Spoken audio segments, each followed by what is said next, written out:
মানুষের চাইতে সৃষ্টিকর্তাকে সন্তুষ্ট করা বা খুশি করা একেবারেই সহজ।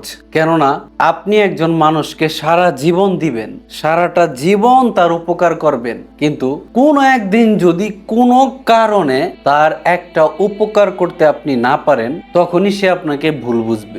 আপনি আপনার স্ত্রীকে সব কিছু দিলেন, তার যাবতীয় নিড পূরণ করলেন, কিন্তু একটা সময় একটা দিন যদি আপনার স্ত্রীর একটা আবদার আপনি না রাখেন, তখনই সে আপনার প্রতি ক্ষিপ্ত হয়ে যাবে এবং আপনার প্রতি সে অভিযোগ জানাবে। আপনি আপনার সন্তানকে সমস্ত কিছু দিছেন, তার সমস্ত চাহিদা পূরণ করেছেন, সমস্ত চাওয়া পাওয়া পূরণ করেছেন, কিন্তু কোনো কারণে যদি কোনো একদিন আপনার সন্তানের একটা চাহিদা বা চাওয়া পূর্ণ করতে না পারেন, আপনার সন্তানও বলবে আমার বন্ধুর বাবার মতো আমার বাবা নয়, আমার বাবা আমাকে এই জিনিসটা দিল না, এত করে চাইলাম কিন্তু দিল না। আপনার ভাই, আপনার বোন, আপনার বন্ধু বান্ধব, আত্মীয় স্বজন, যার কথাই বলেন না কেন, আপনি একজন মানুষ, আপনার তো আর সবার চাহিদা পূরণ করা সম্ভব না।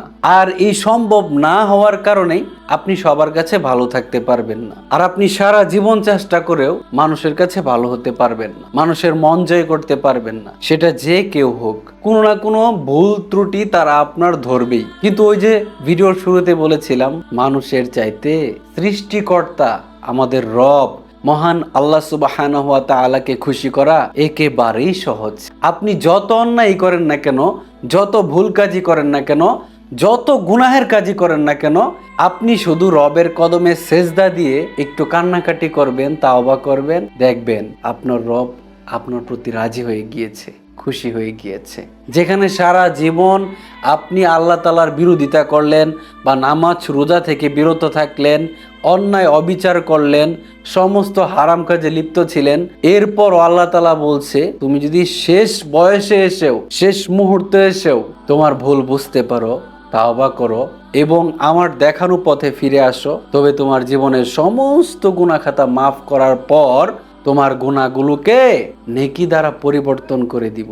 সুবহানাল্লাহ। তাহলে দেখুন, একজন মানুষকে খুশি করার জন্য আপনি এত চেষ্টা করার পরেও সেই মানুষটাকে খুশি রাখতে পারলেন না। আর আপনার রব, আমার রব মহান আল্লাহ তাআলা আমাদেরকে কত সুযোগ করে দিয়েছেন, তিনি আমাদের প্রতি কতটা দয়াবান, কতটা আমাদেরকে ভালোবাসেন।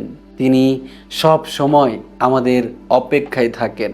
আমরা কেন তাকে ডাকি না, কেন নিজের ভুলের জন্য তাওবা করি না, কেন আল্লাহ তাআলার হুকুম হাকাম মেনে চলি না?